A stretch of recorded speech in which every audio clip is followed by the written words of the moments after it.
The ocean doesn't warn you. One moment, gray water, gray sky, the steady rhythm of a carrier strike group cutting through the North Atlantic, fighter jets on deck, destroyers on the flanks, thousands of sailors going about their day.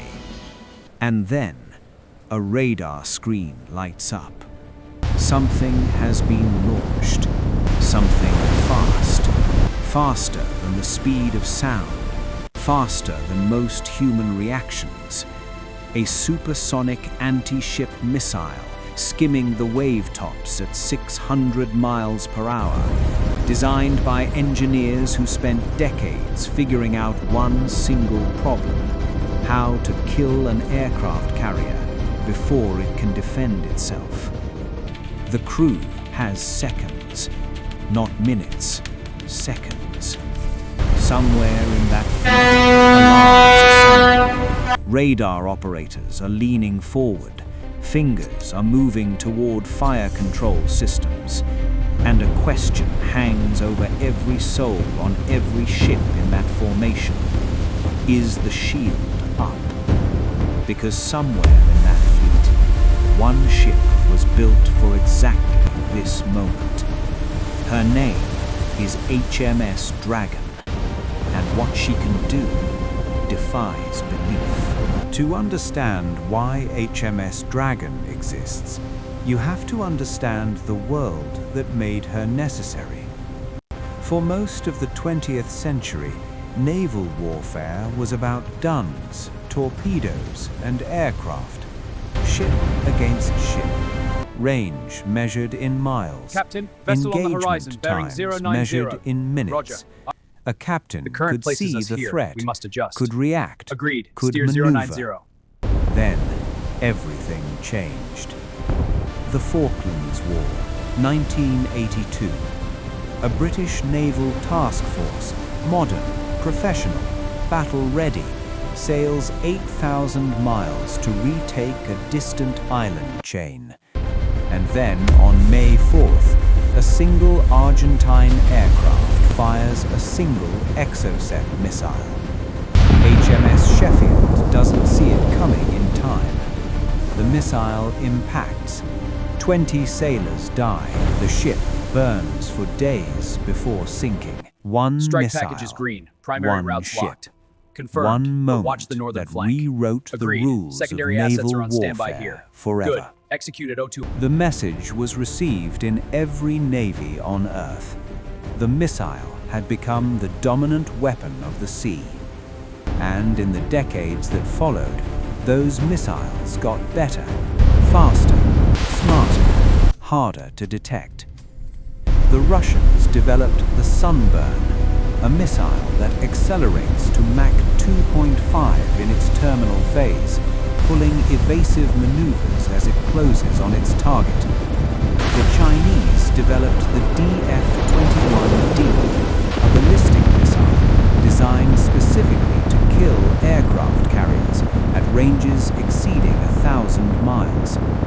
Iran, North Korea, non-state actors, everyone began stockpiling them. By the early 2000s, naval strategists were facing an uncomfortable truth. The Threat levels are aircraft spiking. carrier, We need the options. most powerful Satellites symbol of confirm launches Western from the red military zones. We projection, can intercept. had become vulnerable in ways that older generations never imagined. A carrier strike group worth $10 billion, carrying 5,000 sailors, capable of projecting air power across entire continents, could theoretically be neutralized by a weapon that cost a fraction of a percent of its value. Threat Naval levels elevated in planners Middle in East and London, Europe. Washington, Confirmed. Projecting and trajectories Australia now. Intercepts all are ready. arrived at the Deploy on your same mark. question. Mark confirmed. What kind of warship can stop a missile traveling faster than sound? The answer Britain chose was radical. Not an incremental upgrade to an existing destroyer, not a patch on an aging system, a ground-up redesign, a ship whose primary purpose, whose entire reason for being, was air defense, the most advanced anti-missile destroyer Britain had ever attempted to build. They called it the Type 45, and at the heart of it was a piece of technology that would change everything: the SAMPSON radar. Picture a sphere, roughly the size of a small house, mounted high on the ship's mast, rotating continuously, scanning the sky in every direction simultaneously. Inside that sphere is an active electronically scanned array, thousands of individual radar elements, each capable of being directed independently, forming beams in fractions of a millisecond. SAMPSON doesn't just look for threats, it tracks them, categorizes them, prioritizes Prime threat them. confirmed. The system can handle over 1,000 individual targets simultaneously: aircraft, M11 closing missiles, fast. Interceptor drones, status. anything that SM6 flies, lost. Firing and solution calculate green. an Execute now. interception M2 and solution M3 for vectors each shifting. one in the Intercepts time it confirmed. takes Tracking new you to trajectories. blink. It can track a target the size of a cricket ball, flying at supersonic speed at a range of over 400 kilometers. Nothing in the world does what SAMPSON does. Paired to SAMPSON Target is the coordinates locked. All Sea systems Viper green. missile system, also known as Principal Anti-Air Missile System, or PARMS. 48 missiles stored in vertical launch cells beneath the deck, each one capable of reaching 60,000 feet, each one capable of engaging targets at ranges that would have seemed like science fiction just 20 years ago. The radar could see the threat, but seeing it and stopping it are two very different things. The Dragon. Of the 6 Type 45 destroyers commissioned into the Royal Navy, each one carries a name steeped in British tradition. HMS Dragon, hull number D35. The Welsh dragon on her crest isn't decoration, it's a statement. On HMS Dragon, the emblem carries the weight of a nation's identity. Fierce, mythological, ancient, a creature that breathes fire, a creature that, in Welsh legend, cannot be defeated. Dragon was commissioned in April 2012, 160 meters of steel, displacing 8,000 tons, capable of 30 knots through open water. She has operated in the Gulf, the Mediterranean, the North Atlantic. She has provided air defense cover for HMS Queen Elizabeth, Britain's flagship aircraft carrier. She has been the shield. Life on board Dragon is a study in controlled intensity. Below decks, the operations room hums with quiet focus. Multiple screens, radar feeds, threat displays. Operators trained to process information at speeds that feel almost superhuman. In an age of hypersonic weapons, the margin between detection and impact can be measured in single-digit seconds. The operators know this. They train for it every day. On the flight deck, Merlin and Wildcat helicopters land and depart in rhythms that look almost choreographed. Their rotors still spinning as deck crew in colored vests move with practiced urgency beneath them. At the bow, the Sea Viper cells sit silent beneath the deck, 48 missiles waiting in darkness, ready in an instant. And above it all, always rotating, always watching, the SAMPSON dome. If you've made it this far, tap the like button to show the algorithm to show it to more aviation lovers. You already know this isn't a story about technology. It's a story about the men and women standing between a fleet and annihilation. About the engineers who spent careers solving problems most people don't even know exist. About a navy that had to reinvent itself for a world where the greatest threats travel faster than the sound of your own alarm. If that's the kind of story you want more of, subscribe. because the next documentary in this series covers the aircraft that can detect a war unfolding 500 miles away before any radar on the ground even knows it started. You won't want to miss it.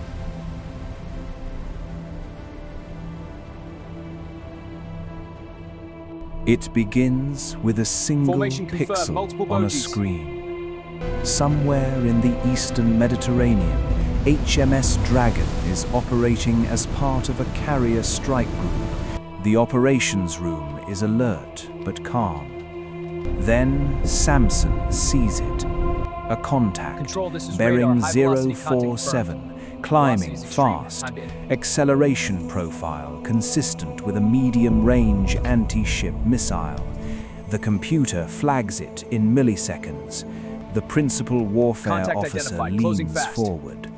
Threat track confirmed. The seconds begin to dissolve. The missile is traveling at over 500 meters per second. It is already inside 100 kilometers. The computer Tracking incoming offers missile. an interception Lock acquired. solution. Launching 2 interceptors. solutions. Impact confirmed. 3. Threat neutralized. Weapons free. In the vertical launch cells beneath the forward deck, a Sea Viper receives its targeting data. The cell opens. The missile erupts from the ship on a column of white smoke, accelerating to Mach 3 in under 4 seconds. It climbs, turns, locks. Above the wavetops, 2 objects are now on a converging course. One built to destroy, one built to stop destruction. The radar screen shows the tracks merging, and then one of them disappears. The intercept is confirmed at 37 kilometers. Threat neutralized. No damage to the fleet, no casualties. It lasted 11 seconds from weapons free to intercept. 11 seconds. In those 11 seconds, HMS Dragon did what she was designed to do. She stood between the fleet and the fire, and the fleet never even knew how close it came.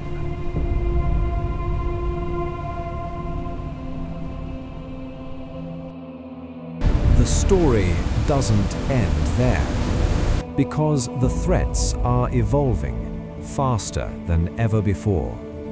Hypersonic missiles, weapons traveling at Mach 5, Mach 8, Mach 10, are no longer the exclusive domain of superpowers. Russia's Zircon missile, China's DF-17, weapons Missile that tracking compress active. Impact in reaction T-9. time from seconds Velocity to increasing. Invasion fractions of a protocols engaged. second. Weapons that stress even SAMPSON's extraordinary processing capability. And then there are the drones. Not one, hundreds. Drone swarms, cheap and expendable, launched in coordinated waves, designed to overwhelm air defense systems through sheer volume, saturate the radar, exhaust the missiles, find the gap. Electronic warfare is increasingly targeting the sensors themselves, jamming, spoofing, This is radar feeding one. We're seeing false anomalies on the data primary to scope. systems Copy like radar SAMPSON. report. Authoring. The battlefield is no longer just physical, it is electromagnetic. The Royal Navy knows this. HMS Dragon's combat management systems receive continuous software updates, new threat profiles, new engagement algorithms, a warship that is, in a very real sense, never truly finished, always learning, always adapting. Because in modern naval warfare, standing still is the same as falling behind. The nations that project power through carriers, the United States, the United Kingdom, France, HMS Dragon and her sisters are that shield.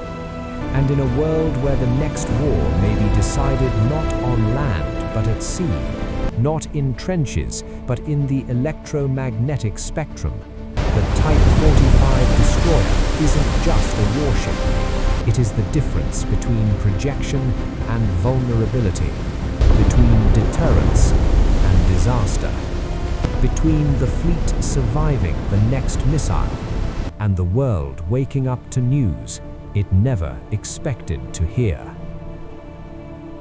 Naval warfare has entered an age that would be unrecognizable to the sailors of a generation ago. The weapons are faster, the sensors are smarter, the margins are narrower, and the ships standing watch over the world's oceans carry more responsibility and more capability than any warship in history.